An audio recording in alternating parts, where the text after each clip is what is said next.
নমস্কার বাংলা, আপনাদের সাথে আমি রয়েছি খবর পাবো। বিভিন্ন ধরনের খবর পেতে আর আমাকে সংগ্রাতে চ্যানেলটিকে অবশ্যই সাবস্ক্রাইব করে রাখুন। প্রথমে কথা বলছি, সব থেকে চর্চিত টিভি রিয়েলিটি শো বিগ বস সিজন 18 নিয়ে সবেমাত্র শেষ হলো, রবিবারে ফাইনাল শেষ হলো। আর শেষ হওয়ার পরে নেটিজেনরা যারা আছে, যারা দর্শক ছিলেন, তারা ভীষণ পরিমাণে ক্ষোভ উগড়ে দিয়েছে এই বিষয়টার জন্য। কারণ তারা সবাই মিলে ভেবেছিল যে রজত দালালি এই সিজনের উইনার হবে, কারণ সে প্রথম থেকে যেরকমভাবে খেলেছিল, যেরকমভাবে সে টিআরপি হাইপ সমস্ত কিছু দিয়েছে এই শোটাকে, তো স্বাভাবিকভাবে সেই এটা জিতবে। কারণ সে সেরকমভাবে খেলেছিল, তার মধ্যে সেই যোগ্যতা ছিল ট্রফিটা নেওয়ার মতো। কিন্তু কিছু মানুষের কথা এখানে কিছুটা মিলে গেল বলে সবাই এটা আশা করছে যে বিগ বস একটি স্ক্রিপ্টেড শো। বিগ বসটা বিগ বসের যারা মেকার আছে তারা ঠিক করে নেয় যে কাকে উইনার বানাবে, তাকেই করে, সে যতই যে কেউ টিআরপি দিক বা ভালো খেলুক। কারণ এখানে দেখা গেছে যে সালমান খান নিজে যখন রজত দালালের নাম নিয়েছে যে সে এই শো থেকে বেরিয়ে যাচ্ছে টপ 3-তে আসার পরে, তখন সে নিজেও পরিমাণে শখ ছিল প্রচণ্ড পরিমাণে। আর রজত দালাল নিজের নামটা যখন শোনে, তারও যে মুখে যে ভঙ্গিমাটা করেছে, সেই ভঙ্গিমাটা দেখা যাচ্ছে, সেখানে বোঝা যাচ্ছিল যে সে নিজেও বিশ্বাস করতে পারছে না যে সে নিজে এখান থেকে, এই সিচুয়েশন থেকে বা এই জায়গা থেকে এসে সে বেরিয়ে যাচ্ছে। তা এই খেলাটা নিয়ে বা এই শোটা নিয়ে আপনার কি মতামত, যে মানে শোটা কি সত্যি কি স্ক্রিপ্টেড হয় নাকি রিয়েলিটি আছে, এটা আপনার কি মতামত আছে অবশ্যই জানাতে পারেন। আর আপনি এইবার সিজন 18-এ আপনি কাকে সাপোর্ট করেছিলেন, আপনার সাপোর্টের কি ছিল করণবীর মেহরা যে জিতেছে, উইনার হয়েছে, সেটা আপনি চাইলে কমেন্টে জানাতে পারেন। আচ্ছা, নেক্সট আমি কথা বলছি সিনেবাক মৃন্ময়কে নিয়ে। সিনেবাক মৃন্ময়কে আপনারা সবাই চেনেন, বাংলা ইউটিউব জগতের একজন বড় ইউটিউবার। মিরাক্কেল থেকে তার জার্নিটা শুরু হয়েছে। তার যে একটা বড় আশা ছিল, তার বিভিন্ন সময় সে কথাবার্তায় বা ইন্টারভিউতে আমরা শুনতে পেরেছি যে তার লিড রোল সে করতে চায়, সে হিরো হিসাবে সিনেমায় কাজ করতে চায়, তার স্বপ্ন পূরণ হতে চলেছে। খাঁচা নামে একটি সিনেমা আসছে, যেই সিনেমায় সে লিড হিরো হতে চলেছে, এবং সেই সিনেমায় আরও বেশ বড় বড় তাপন নেতা রয়েছে, যেখানে অনির্বাণ চট্টোপাধ্যায়, রজতাভ দত্ত, আরও অনেকেই রয়েছে, এ কলাকুশলীরা রয়েছে এই সিনেমাতে। তা যারা আপনারা আছেন সিনেমাক মৃন্ময়ের, যারা ভক্তরা আছেন, যারা ফ্যানেরা আছেন, সাবস্ক্রাইবার আছেন, তারা কতটা খুশি হচ্ছেন এই বিষয়টায় অবশ্যই সেটা আপনি জানাবেন। আর আশা করছি সিনেমাটা অবশ্যই ভালো হবে। চলুন, এরপর আমি কথা বলছি হায়দ্রাবাদের একটি ঘটনা নিয়ে। হায়দ্রাবাদের একটি ঘটনা ঘটেছে, যেখানে নুমাইশ নামে একটি প্রাঙ্গণে একটি রোলার কোস্টার উল্টে যায়। রোলার কোস্টারটি এরকম অবস্থায়, পাশে যে ছবিটা আছে দেখতেই পাচ্ছেন, সেখানে উল্টে যায় এমন অবস্থায় যেখানে আরোহীরা যারা ছিল ওখানে বসে ওই কোস্টারের মধ্যে, তাদের পা ছিল উপরে, মাথা ছিল নিচে, এরকম অবস্থায় প্রায় আধা ঘন্টা এরকম অবস্থায় থাকে। তারপরে সেটাকে ঠিক করা হয়, ঠিক করার পর তাদেরকে আরোহীদের নামানো হয়। কেউ কেউ একটুখানি আহত হয়েছিল কিছুটা। তো পরবর্তী সময়ে মেলা প্রাঙ্গণ বা অন্য কোথাও গিয়ে রোলার কোস্টার বা এরকম দোলনা কোনো কিছু চড়বার আগে ভেবে নেবেন, কেননা যে কোনো সময় যে কোনো ঘটনা ঘটতে পারে, আর তাতে আহত বা কোনো প্রাণনাশ বা এরকম বড় কোনো সমস্যার সম্মুখীন আপনি বা আপনার পরিচিত কেউ হতে পারেন। তাই এইসব থেকে একটু সাবধানে থাকবেন। পরবর্তী বিষয়টা হচ্ছে যে এলএনটি কোম্পানি, যেটা নামজাদা একটা বিশাল বড় কোম্পানি এলএনটি, সেই কোম্পানির চেয়ারম্যান একটি বিতর্কিত মন্তব্য দিয়েছেন। তিনি বলেছেন যে সানডেতে এমপ্লয়ীদের অফিসে এসে কাজ করতে বলেছেন। তার মন্তব্য অনুযায়ী যে বাড়িতে রবিবারে, সানডের দিনে বাড়িতে বসে বউয়ের মুখ দেখার থেকে অনেক ভালো রবিবারে এসে কাজ করা। আর এই বিতর্কিত মন্তব্যে হিন্দি সিনেমা জগতের অভিনেত্রী দীপিকা পাডুকোন তিনি টুইট করেছেন যে সানডেতে বাড়িতে বসে স্বামী স্ত্রী একে অপরের মুখ দেখা ছাড়া আরও অনেক কাজ থাকে, এবং তাদের নিজেদের রিল্যাক্সেশনের জন্য বা বিশ্রামের জন্য, শান্তির জন্য একটা দিন অবশ্যই প্রয়োজন হয়। তা এই যে মন্তব্যটি, এই যে বিষয়টা, যারা আপনারা বাইরে প্রাইভেট কোম্পানিতে বা বিভিন্ন জায়গায় জব করছেন, তারা আপনারা জানেন যে সিনিয়রদের কীরকম বিষয় বৃত্তান্ত বা কীগুলো হয়ে থাকে।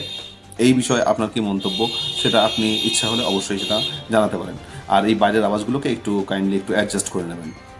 আচ্ছা, পরবর্তী বিষয়ে যাচ্ছি, যেখানে হচ্ছে ছাদের একটা অংশ ভেঙে আহত হয়েছে অর্জুন কাপুর এবং জ্যাকি ভাগনানি। তাদের সাথে ছিল তাদের প্রযোজক এই সিনেমার।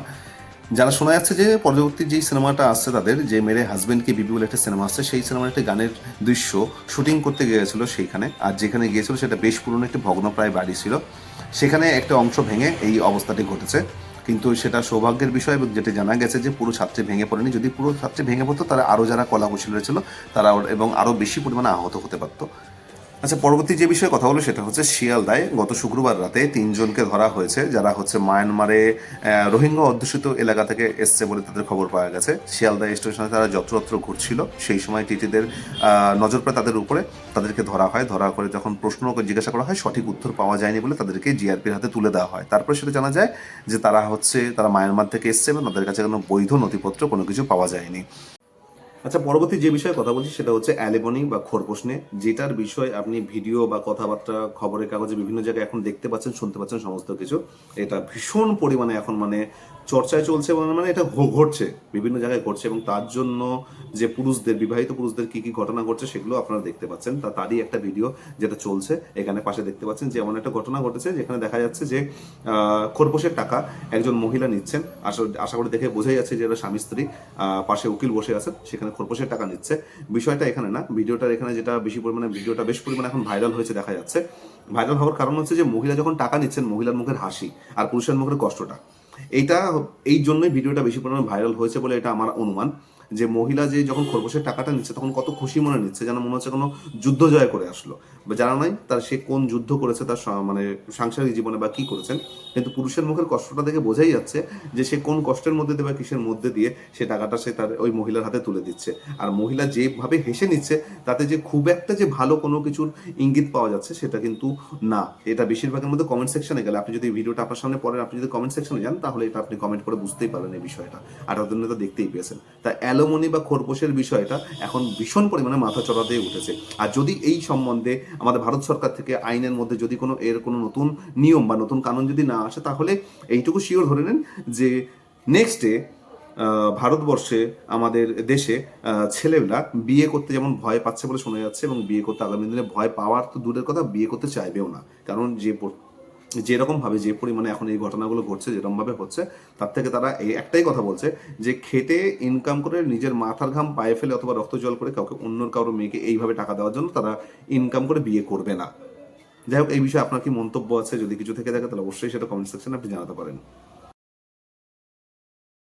পাকিস্তানের দুজন ইউটিউবারকে নিয়ে, যারা হচ্ছে তথ্য অনুযায়ী যে শোনা গেছে, আপনারা অবশ্যই এই দুজনের ছবি যেটা এখন ডিসপ্লেতে দেখতে পাচ্ছেন, তাদেরকে আশা করি দেখেছেন, তাদের ভিডিও দেখেছেন।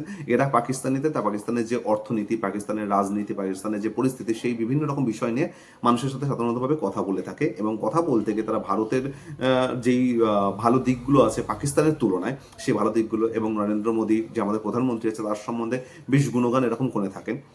শোনা অনুযায়ী হচ্ছে এর নাম হচ্ছে, মহিলাটির নাম হচ্ছে সানা আমজাদ, এবং ছেলেটির নাম হচ্ছে সোয়েব চৌধুরী। এরা বিভিন্ন সময় বিভিন্ন কিছু ভিডিওর মধ্যে এমন কিছু কথা বলেছে যেটা হচ্ছে ভারতের পক্ষে, আর যেটা পাকিস্তানের যে বর্তমান যে পরিস্থিতি বা সেই বিষয়গুলোকে এমনভাবে তুলে ধরেছে তারা, এমনভাবে, অর্থাৎ তারা যেটা রয়েছে সেটাকে তুলে ধরেছে, যেটা পাকিস্তানের প্রশাসনের কাছে খুব পরিমাণে গায়ে বেঁধেছে।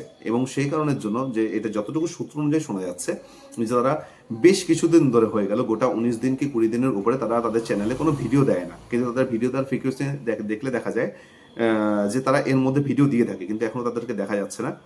শোনা গেছে যে তাদেরকে নাকি পাকিস্তানি প্রশাসন তাদেরকে ডেকে নিয়ে এসে তাদেরকে কথা বলার জন্য, তাদের সাথে জিজ্ঞাসাবাদ করার জন্য, তাদেরকে প্রশ্ন করার জন্য তাদেরকে ডেকে নিয়ে হয়েছে। এরপরে আমি আপনাদের একটা ভিডিও দেখাই।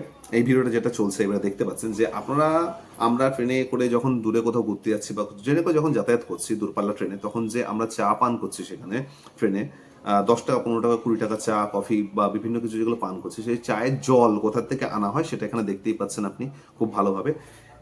আর এর আগে আমরা বাইরে খাওয়া দাওয়া বিষয় নিয়ে, যখন ভাগাড়ের মাংস বা কিছু নিয়ে, এগুলো বিভিন্ন সময় বিভিন্ন কিছু দেখেছি। ভাগাড়ের মাংস হোক, হাতের মধ্যে খাবারের মধ্যে চুলটা তো খুবই সামান্য বিষয়, আঙুল কাটা, বিভিন্ন রকম ঘটনা এর আগে আমরা শুনেছি। আর এখন নতুন একটা ভিডিও দেখতে পাচ্ছেন যেখানে দেখা যাচ্ছে যে চায়ের জলটা আনা হচ্ছে বাথরুমের থেকে, ওখান থেকে ওরকমভাবে নোংরা জায়গা থেকে এনে ট্রেনের যাত্রীদের চা দেওয়া হয় এইভাবেই। তা বাইরে কোনো কিছু খাওয়া, চা পান করা, জল খাওয়া, খাবার খাওয়া, কোনো কিছু আগে 10 বার নয়, বেশি করে ভেবে নেবেন। আর প্রয়োজন যদি হয়, সাধ্যের মধ্যে যদি হয়, তাহলে অবশ্যই খাবার বা কোনো কিছু সেটা চেষ্টা করবেন বাড়ি থেকে নিয়ে যাওয়ার, নিজের সাথে ক্যারি করার। সেটা অনেকটা বেশি পরিমাণে ভালো বাইরের এরকম টাকা পয়সা দিয়ে এরকম নোংরা খাবার দাবার খাওয়ার থেকে।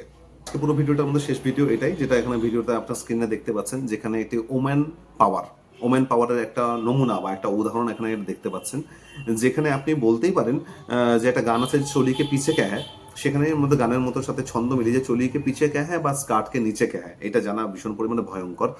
আর এর আগে অনেক রকমই দেখেছেন কিছু ভিডিও আপনারা সোশ্যাল মিডিয়াতে দেখে থেকেছেন অবশ্যই, যে বেশ কিছু মহিলারা তারা কিরকম ভাবে কি বিভিন্ন প্রকারে যে চুরি করার যে বিভিন্ন রকম প্রক্রিয়াগুলো সেগুলো দেখেছেন।